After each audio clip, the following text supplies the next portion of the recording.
Hi guys, welcome to the Self Mastery Program TV on our first live show. So yeah, we're just sort of trying to work the cameras out and the mics and things at the moment. Yeah, so today I've got a good friend of mine, Mr. Tommy Battle, that I've known for quite a long time.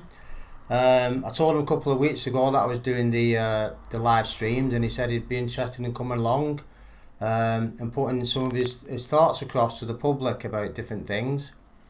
We're going to be talking about obviously where Tom grew up and things like that. So I'll let Tom first of all just tell us a little bit about yourself, Tom, where you grew up and things like that. I'm a Bolton lad, born and bred, thick and thin, whatever you want to call it. So spent all my time in Bolton, very proud of town. Very proud of the areas we grew up in, and that, you know, that's how we grew up as kids. That were installed in us from school. Yeah. What area was that, Tom? Well, Great Lever was primarily brought up right next to Bolton Wanderers football ground, so we kind of brought up with Bolton Wanderers from an early age, and then schoolmates and so on. But gradually, I branched out from Burnham Park over to Great Lever, and spent most of my childhood over that way. Yeah. Because I thought it was posh over in Great Lever from where we lived. So you jumped from the frying pan into the fire then, did you? Well, you'd think so. Something like that. Yeah. So. Yeah. So obviously, so what part of Great Lever is it, like concrete or Lever's Lane? Well, like I said, I started off over at Burnham Park, and luckily for me, I had four brothers and let's think of this. 3 brothers, 2 sisters. There's 6 of us all together. And that were they were all older than me, and that were a massive support for me. That because we came from a broken home, and that's why I used to instinctively think that other people were posh if the mum and dad were still together, and that's serious. That you could see the difference even from being a kid. The kids who were growing up with mum and dads, and so probably about 14-year-old I branched over into going up Great Lever and stuff like that. Yeah. So just tell us a little bit about if we just obviously go a little bit further back than that, really, to sort of like school, like primary school and things like that. Oh, primary school. Where was that? I went to St Peter and Paul's on over Derby Street way, Double, behind McDonald's it is now. It's still there. It were just bog standard primary school for the time. It weren't very inspiring. It was run by nuns with an iron rod. Yeah. And if you misbehave, you got chastised for it with a cane. Yeah. Or nearest thing, as some of the nuns would have done, with a piece of wood usually. Yeah, whatever they can get their hands on. Yeah. Yeah. So that's obviously back near McDonald's there, because obviously it's still going now, isn't it, that school? Yeah. So just talk a little bit about your family again, like your brothers. You got brothers and sisters, have you? Yeah. I've got.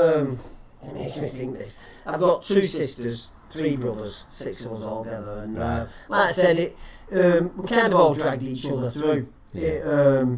It weren't a great childhood, but like I said, the support came from the brothers and sisters really. That older, the older ones, you mean, or? Well, the older ones, because I'm the youngest, and but we had my nephew who were brought up more or less with us, Stuart. And that were repeated in most families, that I think. Older siblings looks after the young, because we come like back in the day when Dad went work and Mum looks after the kids and that. And in our family, Mum weren't there for a long period of time, so we were kind of feral. So like I said, it were the upbringing of my brothers and sisters that I've been brought up with type of stuff. Yeah. So obviously, sort of a family unit. Mum and dad weren't there all the time. Is that what you mean? Yeah, well, my dad he was just a work, he was a working bloke, my dad. Yeah, so and then he went out for a game of darts on a Thursday, and Friday he had a pint, Saturday he had a pint, Sunday he had a pint. Look, even saw him on Monday. So we kind of grew up.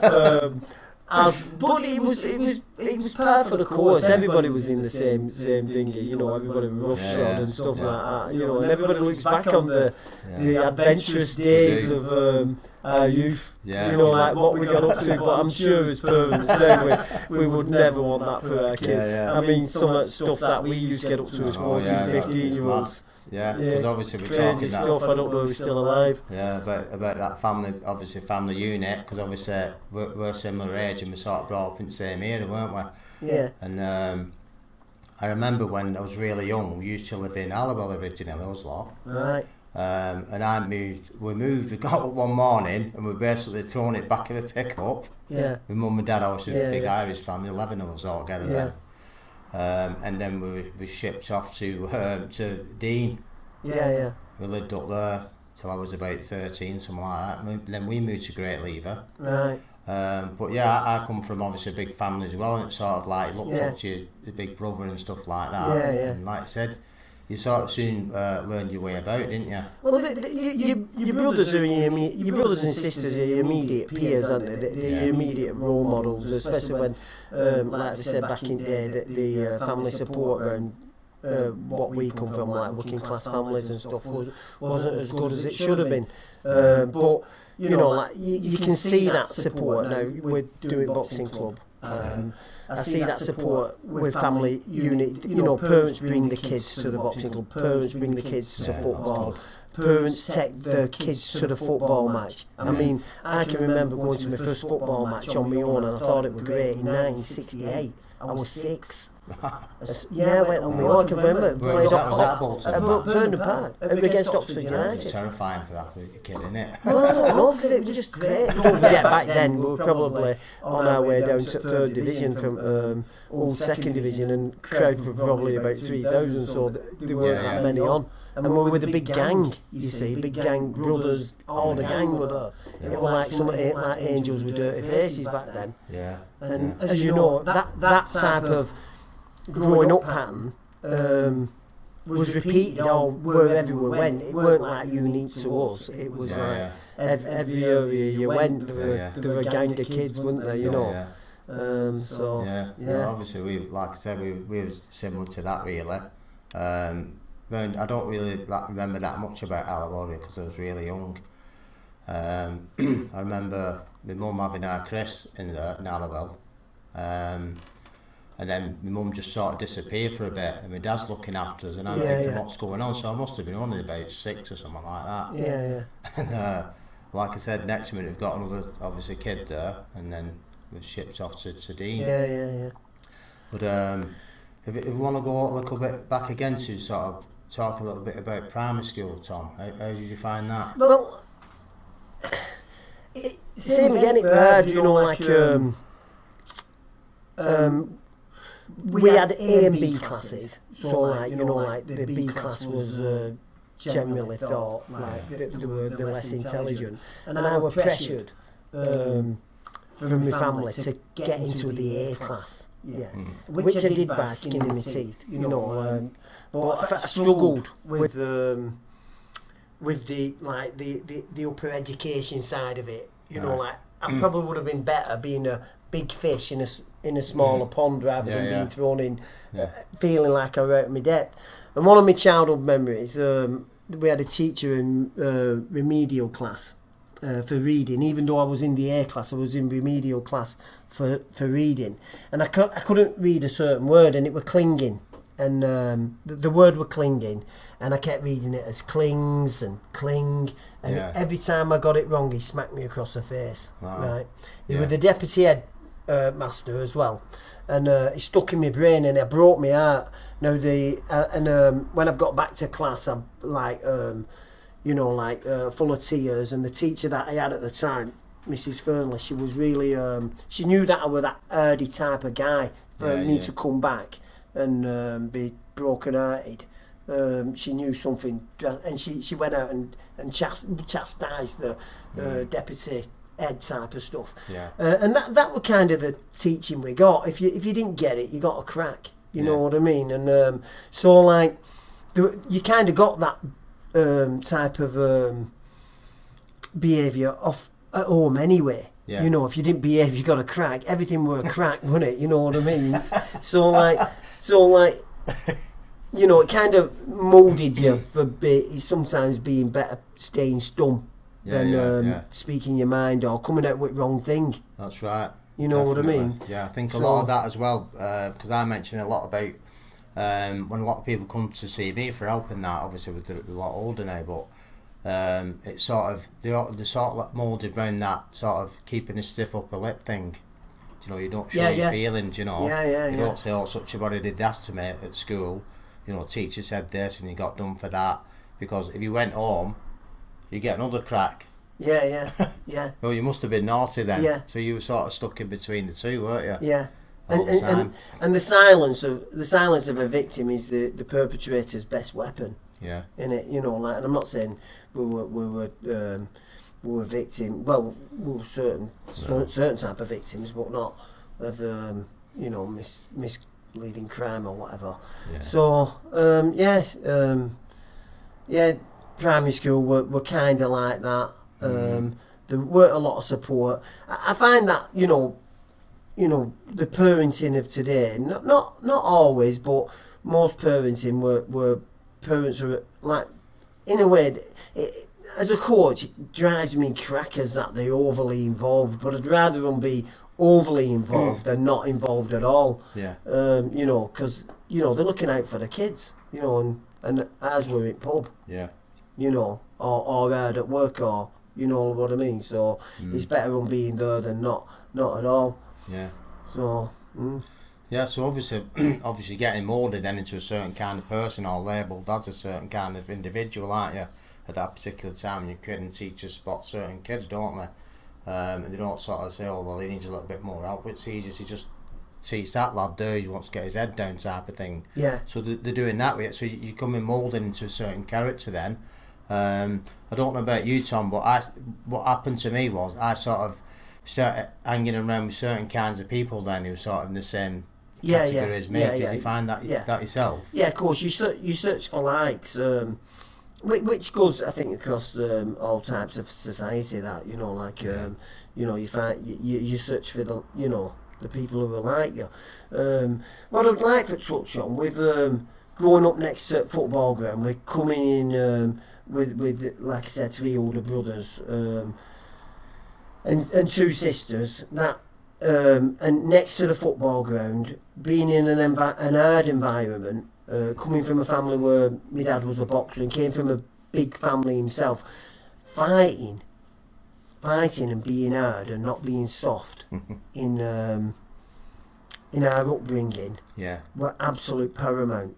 Now that shaped me from being a kid. Yeah. The older ones, I can remember when my older brother, he used to take me for fights into other places against older lads, and sometimes it'd be way older and bigger. And I'd be like, well, and it kind of it kind of moulded me, even fighting in the household, you know, like it were prompted and celebrated. And even when you went to school, it was so important if you were you know, what were a term used back then, cock of the school, cock of the year, is he cock of this, and it was like you got patted on the back and on the head for being tough and hardy rather than being good at school, type of stuff. And so that kind of went into our secondary school, where you know we went to the same school, so we know what went on there. You know, like it was celebrated again.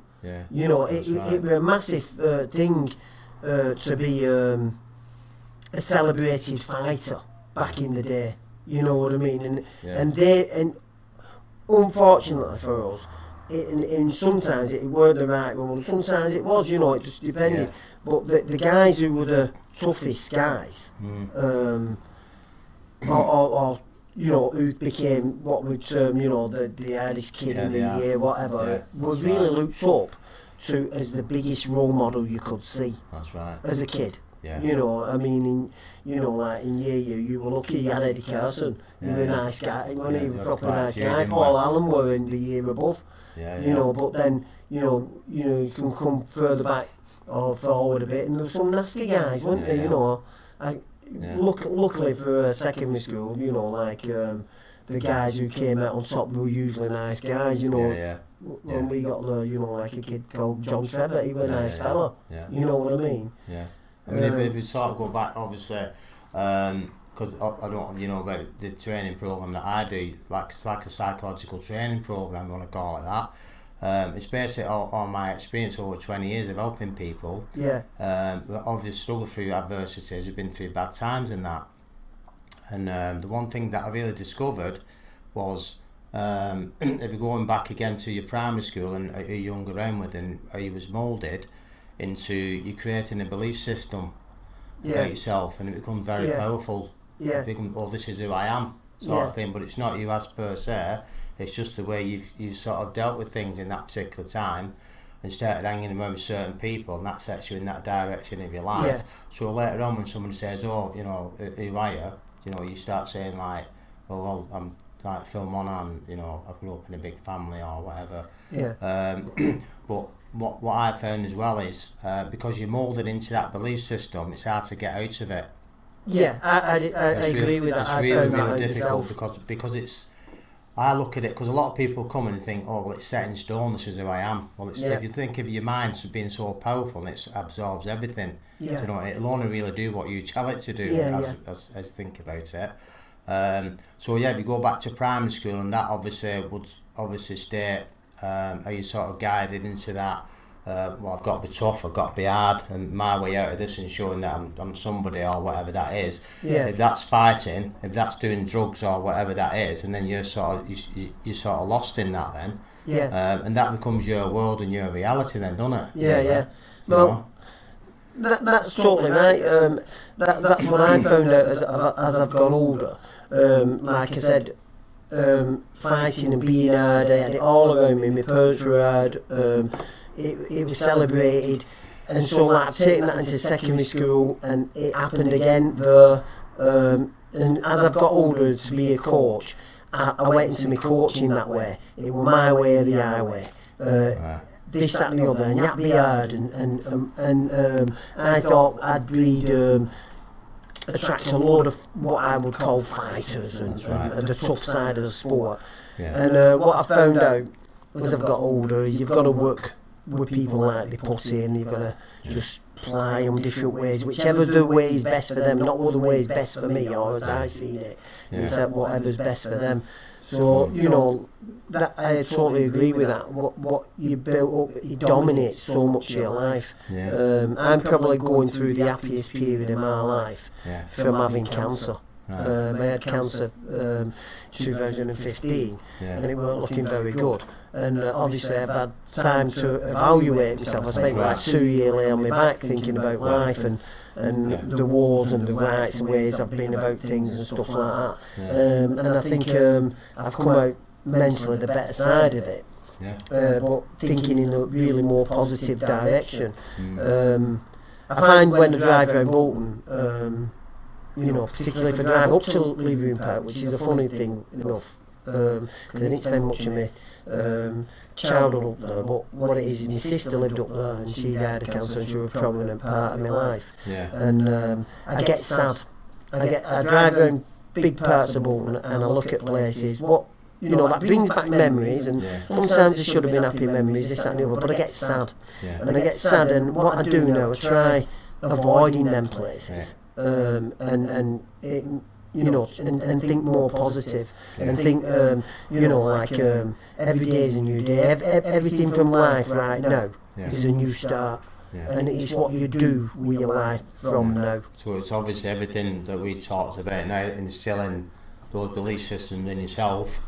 Because obviously when you're a kid you think you're going to live forever and stuff like that as well, don't you? And it's not the case, obviously, as you find out as you lose loved ones as you go along, and that's a really difficult thing to do. Sometimes, Phil, you force them away without your strong beliefs. It's my way. It's your belief system that's pushing and you force loved ones away, and it's easy for push blame Yeah.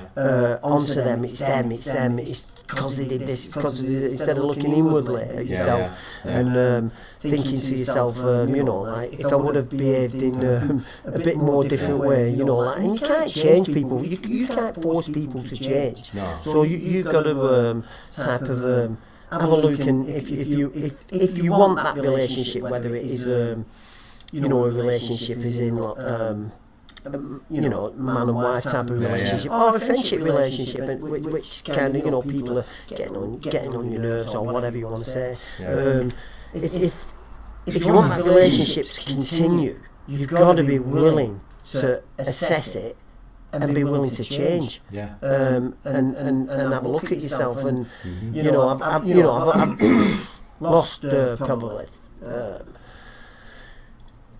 3 relationships, that have been prominent in my life, and maybe if I had been a bit more pliable, I could have probably stayed, with at least one of them. Your belief system's like doing. Instead of it being my way or the highway. That's right. So obviously, that's why I tried. That's obviously why I created that training program. Really, is about the basics of that program is about a belief system, and that's what I've realised over time. When everybody comes with some sort of issue or something like that, the first thing I do is get the person to look at the belief system, where the thoughts are coming from, who they think they are, where they grew up, brothers and sisters, what their influences were. So basically, what you're doing, you're going back to the core of the person, as opposed to where they are now in their life, how they react to things now. So that's really what the self-mastery program does. So we go back, obviously talking about the belief systems again, about when you're in your primary school, and then obviously you move to your secondary school, which is a bigger, maybe we can talk a little bit about that again, because that's quite, well, I don't know about you, but I found it a bit traumatic moving to Martyrs. I don't know how you felt about that, Tom. How did you feel about it? Same again, I had brothers there. Our Dave was there, and I had only had Dave there at the time, so we just left. And but we'd had a good structure of my brothers and that in thingy, so I felt quite secure in going there. And plus, it helped because I was like, cock of the primary school or whatever, pretty tough or whatever. So that, it didn't daunt me that much. What really sticks out about me at the secondary school is a lack of support, but I can't find the right words for it. People pushing you on and like mentors.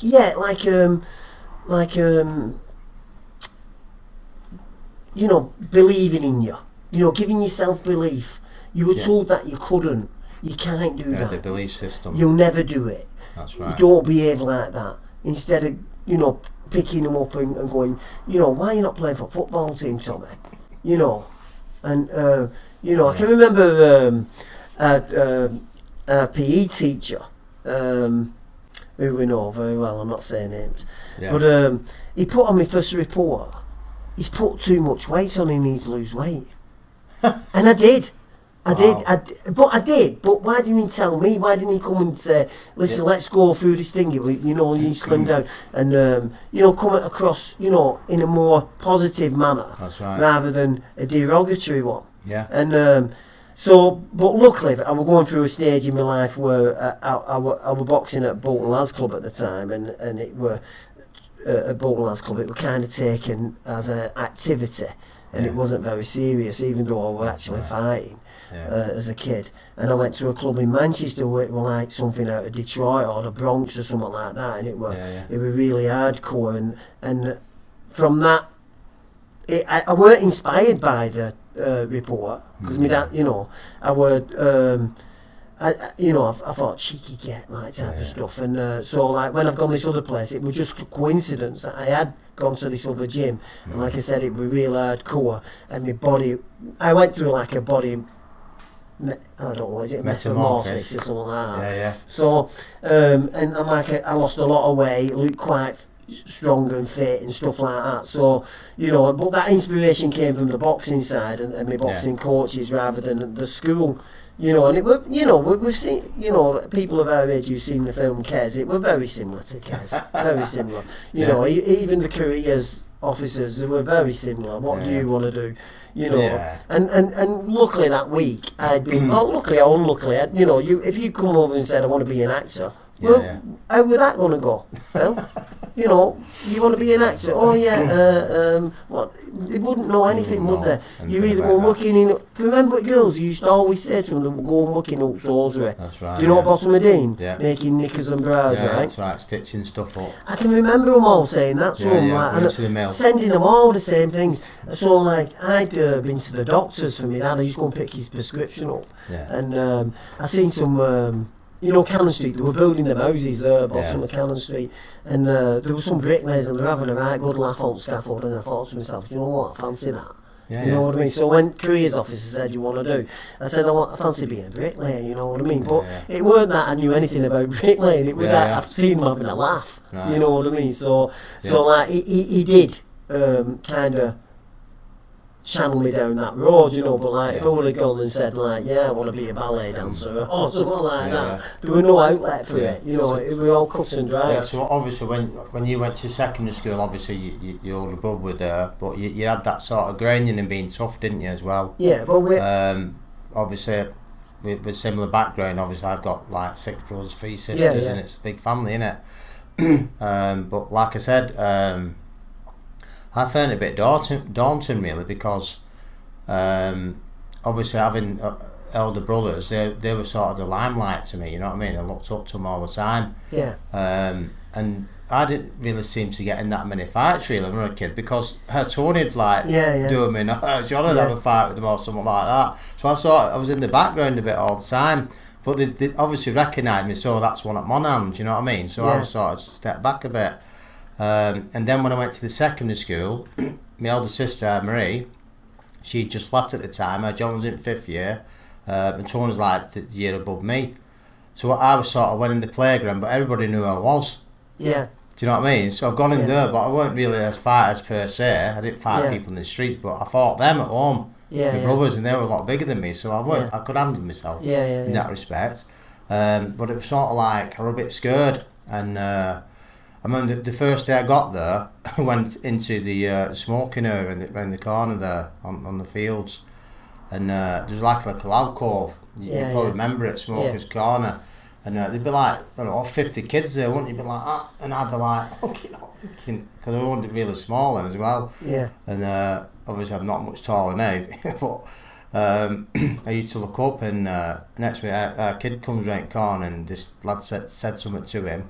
And actually, like fisticuffs and that, and it was like a bit terrifying for me. Yeah.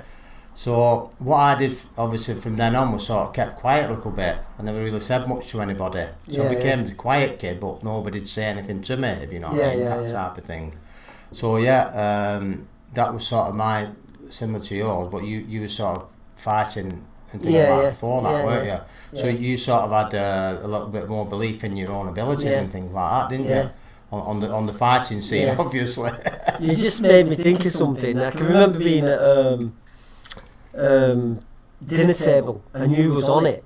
You were 3rd year, I was 1st year, and Eddie Carson was on our dinner table. But can you remember the serving of the food? Went out to, didn't they? Yeah, it went that's right.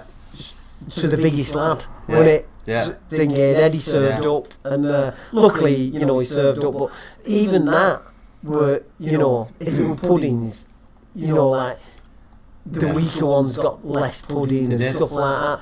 I mean, who come up with that system? They were like a prison yard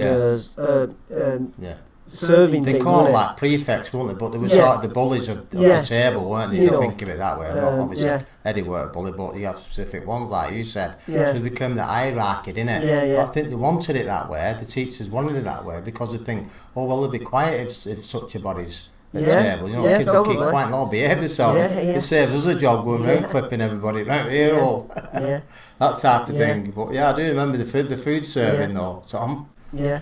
Well, in 1st year, I was unfortunate to have a couple of fisticuffs to you know, become whatever. Yeah. Anyway, but I can remember in one particular one, the kid who we were fighting with, he ended up fainting and whatever. Anyway, so I ended up getting, I was only 11 at the time, and I got 10 of the strap, but on the backside, right? And it were horrendous. We'd had the cane at primary school and stuff like that, but this, if you remember, it actually weren't a piece of leather, it was a piece of rubber. That's right, yeah, I remember that, yeah. And 10 of them. Anyway, so I absolutely never been had treatment like that from, you know, being 11-year-old, and I've gone taller, and my backside were absolutely black and blue.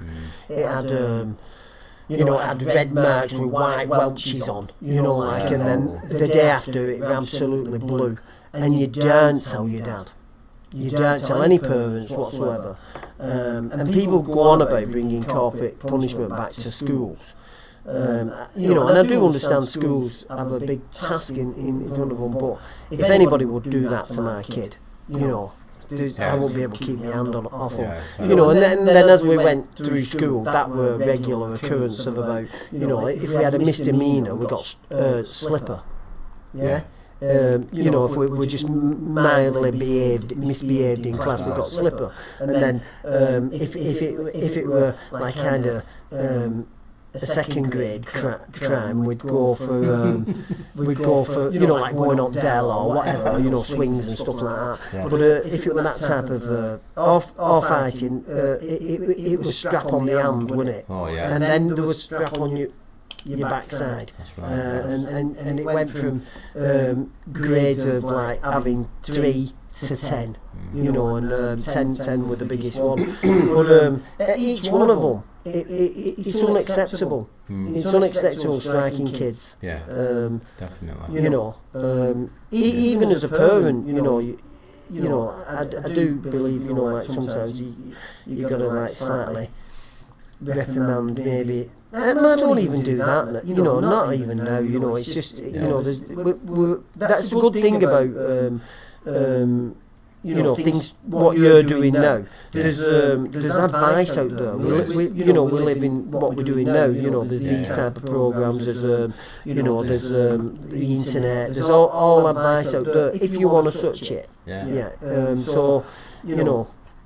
I mean, you'd have thought that back then that me and you'd be doing something like this, Tom. Yeah, well, there you go. It's unbelievable, isn't it? Yeah. So, yeah, obviously with the chastising and things like that, I remember when I first started there, obviously English Masters, obviously same school, when I was in the first year, the first sort of corporal punishment really was, we set off to school one day with my brother, Tony, obviously he might be watching now, nice one Tony, yeah. Yeah, he said, oh, we'll just go up this path here, and next minute I'm like, what are we doing here? And then next minute it ends up on Dell and all they're doing everywhere. I mean, like, we didn't go to school. Miss school, yeah. Obviously, I was up to that point, then it's about wagging it and stuff. Yeah. So when it goes in the day after and he goes to the classroom like you do, the next minute, Philip Monahan, blah, blah, blah, go down, and next minute, goes to this other class, Tony Monahan, and it both goes down to head teachers at this point. So I stood outside thinking, what's going on, like? I'm like 11-year-old, you know what I mean? Thinking, I don't know what's going on here. So next week it calls into a room, and my first recollection of that was, of any corporal punishment really, was the big piece of leather, like a rubber thing, weren't it? Yeah. But my brother Tony actually knows that quite well. Yeah. You know, it's just like his second best friend really, wasn't it? So yeah, that was the first ever corporal punishment I ever had, and basically he got me into the corridor just outside the headmaster's there, and basically he pulled my pants down, so my pants were down my knees, all my privates were showing and everything, and he gave me 6 of the best of that at 11 years old. You know, I can still feel it's horrendous, isn't it? Yeah, it's horrendous for an 11-year-old kid. Yeah. To me that was traumatic really, at that particular time, and that stuck with me for a long time. Yeah. It didn't. I think it had the adverse effects of what he thought it might have done. What it did, it made me more withdrawn. Yeah, of course it would. It made me feel weaker, not powerful as a person, because obviously that's what I do now, help people with that. And ever since that day, my life was it went downhill from there really. And obviously we did start doing other daft things then as a kid, because you don't, as a kid, you want to be appreciated, don't you, as well? You know, you don't get that. No. Do you? We didn't then, did we? We didn't really get any of that. And we were like, and then it's things like, if you can talk about degrading people and stuff like that. I'm not just saying that because that's what I went through, but I think a lot of people went through the similar thing that I went through at that particular time, like not being able to read and write and stuff like that, which is one of my big things. I'm still that way now. Yeah, it's the worst thing that's ever happened to me. Yeah. Is not being able to read, the reading and writing. My writing's still embarrassing, and we only mentioned it out there. That I filled a form in for Duke of Edinburgh Award. Yeah. And it's embarrassing, and I've tried seek help, but obviously I've not pursued it. It's about as good as yours, is what I can see there. Yeah, it's not that brilliant, is it? But yeah, it's like shorthand, right. Shorthand in everything. There's no spelling mistakes in it. Yeah. So. Well, going back to positive people or positive things in your life. Yeah. We've touched on all the negative stuff. Yeah. Well, like I said, when I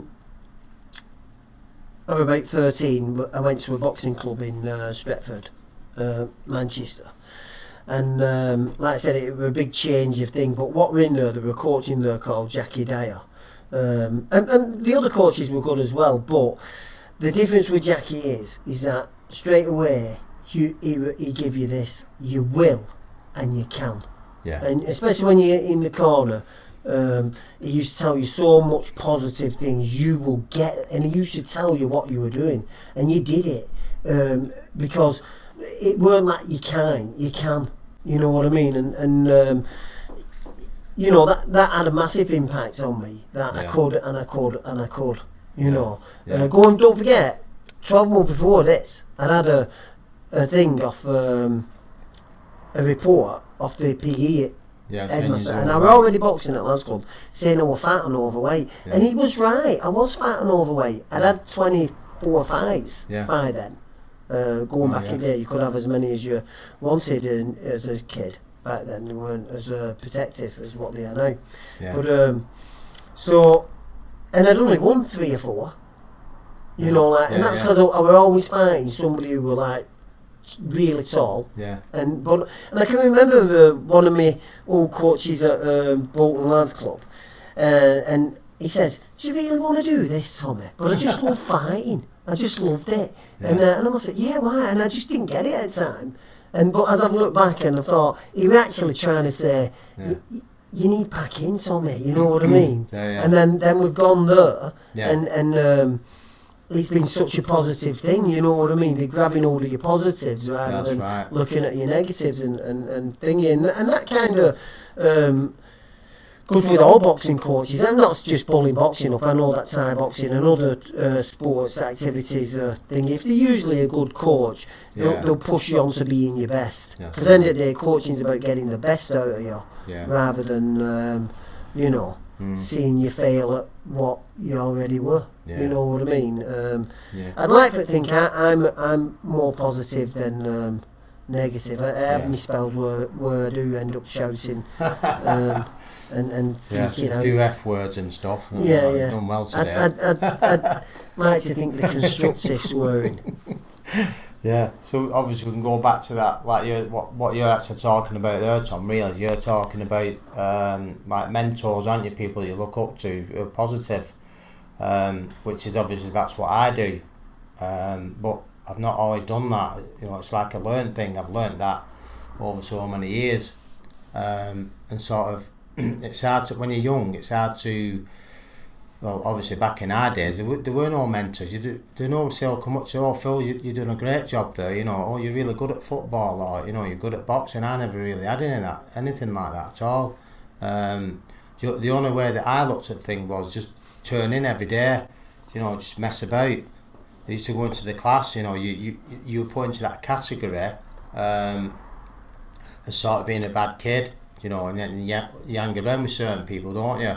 And I remember when we was at Martyrs, we used to sort of, if you run down the corridor and somebody did something, it was always certain names like Phil Monaghan, Mark Ryder, Alan Glaister. You know, they don't see it back of your head, haven't they? You don't know who you are, but the names used to rhyme off, didn't they? You young around with certain lads, didn't you? Obviously, it was good. It was a learning curve. You learnt things pretty quickly then after that. Yeah. And I remember one incident there. I was in school once and was in the classroom talking. Instead of obviously, because I was a bit like, I couldn't read and write, so I wasn't really interested in what was going on over there, only what was going on behind me. I remember one day in there, we were talking, and then I turned round to talk to somebody who was at the back of me. And as I turned back, I think the teacher had come up behind me to give me a whack on the back of the head. Full blown whack, you know, full power job, it knocked me flying. But as he's gone swinging, I turned and he's hit me smack straight on my face. The blood's gone everywhere. Well, that was sort of a big thing to me. That stayed in my mind for a long time. Right. So it was sort of a bit traumatic then. I thought, well, you know, I just want to get out of there. So I literally ran out of the classroom and never went back in again. So some of the things that I had there, like obviously like I just mentioned, that stick in your mind and sort of, your core belief systems are building up all the time, and then you feel like they're set in stone, and that's who you are as a person. So yeah, with the mentor thing, if you had a lot more mentors then, people who looked up to, I think things would have been different. Tom, what do you think? Yeah, of course. Like I said, some more positive roles. I mean, nearly every class it were, you know, you could probably count on one hand the positive teachers that we had around us, you know, and you could see on the teaching they just didn't want to be there. They just didn't want to be there, you know, like it were a chore. There were a couple there. Mr. Knott were an absolute diamond, wasn't he? You know, he was always encouraging, and his wife were always a lovely woman. You know, but a lot of the others were very negative, and the deputy head were an absolute disgrace. He really put, not necessarily me, no way me really, didn't really affect me, but he put a lot of the lower educated lads really through the mill and ridiculed them. I don't know if he did that with you, but it were, you know, so I could tell some stories where he thought ridiculing some of the lower educated lads were really funny for him, and he thought we should laugh, and even at that age we didn't. You know, so you know, we had the savvy enough not to find it funny. You know what I mean? So, so you know, but I've got to admit, I try not to look too much on my past, because I feel like I said, we're going through what I've been through. You know, and I've thought to myself, you know, it's about the future. It's what you do. I know we've got to understand the past, and I feel like I have, in a way, and I'd like, you know, I've been through processes of soul searching, and you know, and I have seen people that have uncovered why I behave in such a manner. Not that they've uncovered it, I uncovered it for myself, and why I behave in such patterns and stuff like that, and how volatile I am. And I've come out of them sessions, especially, you know, after cancer, and you know, I spent 2 years lay on a settee, you know, and in a hospital bed, you know. So I had a lot of thinking to do, especially with all the medication and that, you know, just awake all night. You know, a lot of times. So you do a lot of soul searching, and you know, I've come out with thinking, you know, the future is the most important thing in your life, and you know, it's how you conduct yourself from now on. And sometimes I find my past keeps trickling back into it, and I behave not as I'd like to behave now in the future, leaving that old Tommy behind, or what the bits of Tommy that I don't want in my life behind. So you know, like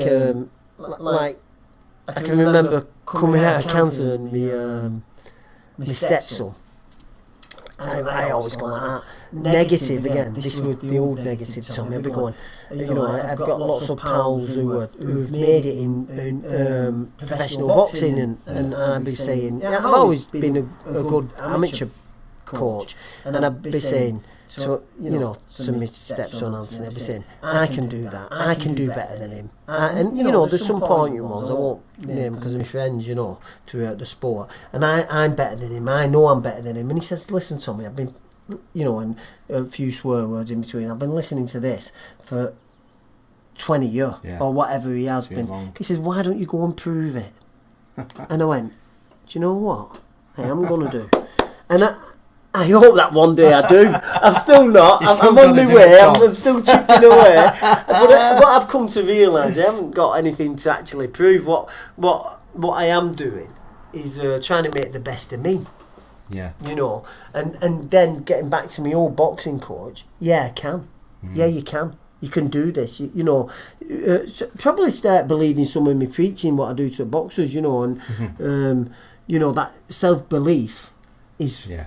Absolute brilliant. It's a great tool. Yeah. If you believe you can do something.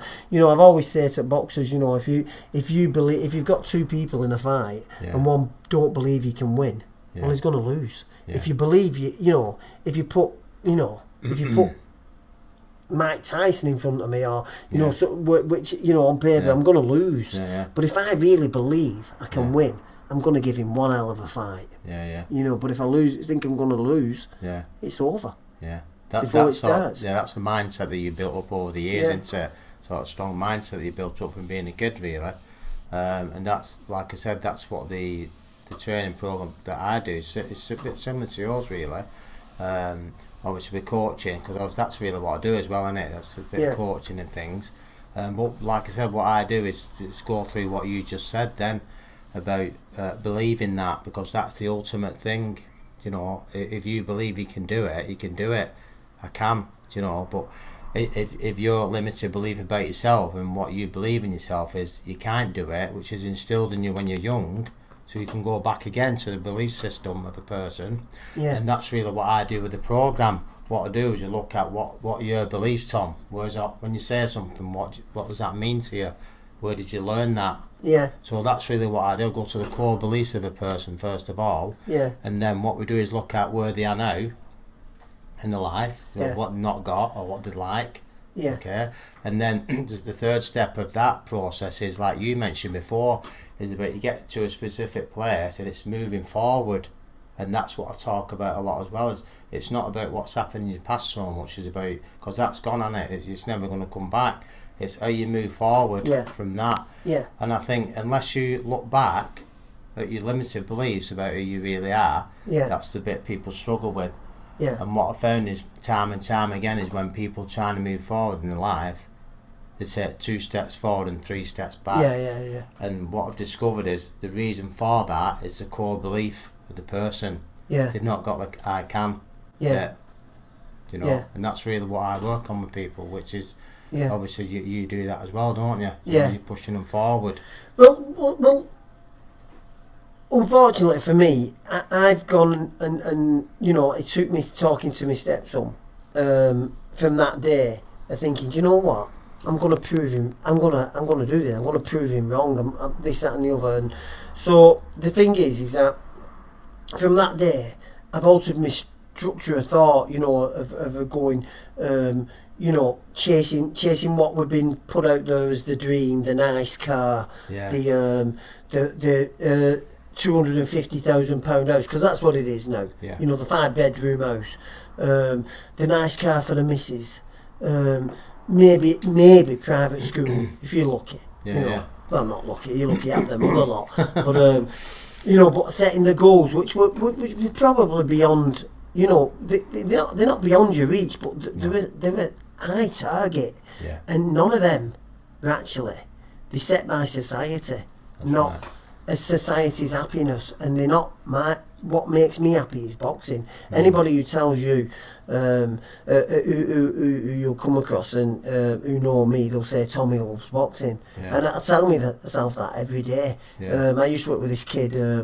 he used to help me bricklaying, Andy, and I used to say to him every day, and I did. I was saying it. Well, like I said, I loved my wife, and I said, you know, Andy, I love boxing, me. And it's like I'm a fisherman who loves fishing. You know, like, and you know, like I had boxing taken away from me by setting me goals. What I've just said, you know, like getting the house, getting the you know, the 2.3 children, and or whatever it is out there. What society puts in front of us and says, oh Luke, this is what makes you happy, and it didn't. It didn't make me happy. It made me quite miserable trying to achieve them goals. But like, since I've changed my goals and gone for what I love, and I want to do, I've seemed to be happier in you know, just in other areas in my life where I look at things and stuff like that, you know.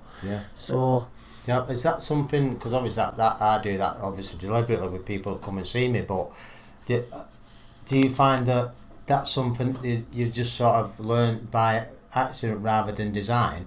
Accident, that's a great thing.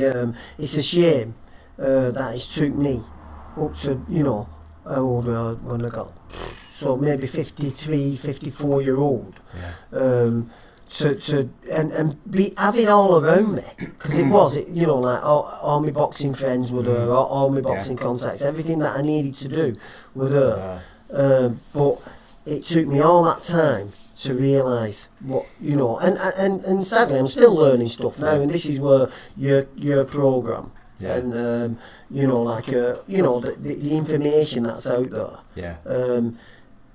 is a great thing, and the access to it, either being through internet, doing this or whatever you do access it, is, you know, like they can make. If I had access to this, what's around today, like your programme and stuff on like guidance, information pool, and I could have gone like at 25-year-old, pick up the phone and go like, listen, what do you think about this, this, that and the other, but it suited me thingy by I'm like that with my boxing knowledge. I find stuff that I've been practicing, I think, I've just got that, I've invented something, I've discovered something, and then I go on YouTube and I go on, Bob Fitzsimmons used to be doing it in 1919, and there's actual a book written on it, and you go, why did I just get that book? You know, but I didn't pick the book up because I have reading difficulties. Are you with me? That's right.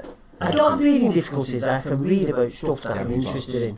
Things you're interested in. If it's a gas bill or something like that, I skip through it and what it Not a lot of people read them anyway. You're not on your own there. But we could put that into sort of a context, what you've done about there, about it by accident, really. Obviously, what I do is more about, it's designed that way, innit? The programme that I help people with is sort of, I've designed it in that way through obviously seeing so many people or so many years. That's like a design thing, isn't it? But what I found with most people, Tom, since you said that before about having all that stuff around you, it was there all the time. That's where I get a person to in the life, a point in the life where they are now, and look at the life, look at the relationships and where they grew up. What is it you really want though? Because they'll come and say, oh, I want to lose weight, Phil. Or, you know, I want to like run a marathon or whatever. But what I found is they've already got things in them. The stuff's already there around them already. But it's a bit weird, really. It's sort of like you're blinking to it. And I think a lot of that is because of your belief system about and how you're programmed to think and react in a certain way. Like you said, if you've not got a nice house, you've not got a nice car. You're on 2.4 it still gets me now. You know. I have plenty of moments of that. And I still have illusion. I only said to my daughter over there, I'm moving properties. So I said to her, show me that. I said, I'm moving properties, and she said, well, what do you want, Dad? I said, well, I've still got the same ambitions as last thing. I've still got in my head. I'm going to make it, Alexis. I'm going to have what I used to have. You know what I mean? I'm going to have that nice car. But in the format that I want it in, I'm going to be successful at doing what I do. You know, what I want to do, rather than just go and put in my head to the ground. Have you sort of wrote any of that down, Tom, that you want to do? No, not really. That's one of the big things that I discovered along the way was because I had all this stuff in my head that I wanted to do and I wanted to be, all the other stuff got tied up in all the other stuff around as you're growing up, and I sort of lost myself a bit. But one of the things that I learned through my training was, if you think of something, write it down what you want to be. Okay. Yeah. So and whatever it is, it doesn't matter if you think it's silly. It doesn't really matter. Just write it down because it's for you. It's not for anybody else. And I started writing stuff down. I wasn't very good at writing at that particular time. Obviously, I've learned to do it a little bit better. So if I get a thought in my head now what I want to do, I make a program of it. I write it down step by step, and I do that process. Where before it was, I want that, and my brain would go, Phil, you want that over there, like a nice car or whatever, and I'd struggle to get there because I want it. You want it now. You want it here today, and you're struggling because all your limited beliefs are holding you back, but you don't know they're there. It's really weird. So what I teach people is write it down. Take a step back, think about what you want and write it down, and think about the reason why you haven't already got it already. And that's what the program is.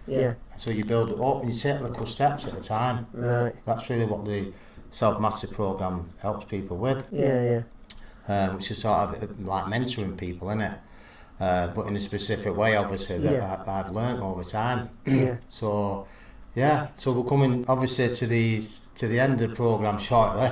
I think we might have missed a few things out here, Tom, but maybe we can have another sort of. And a big shout out to Metro Boxing Club. I was just going to say that. Do a few of your shout outs. Anybody you want to say hello to?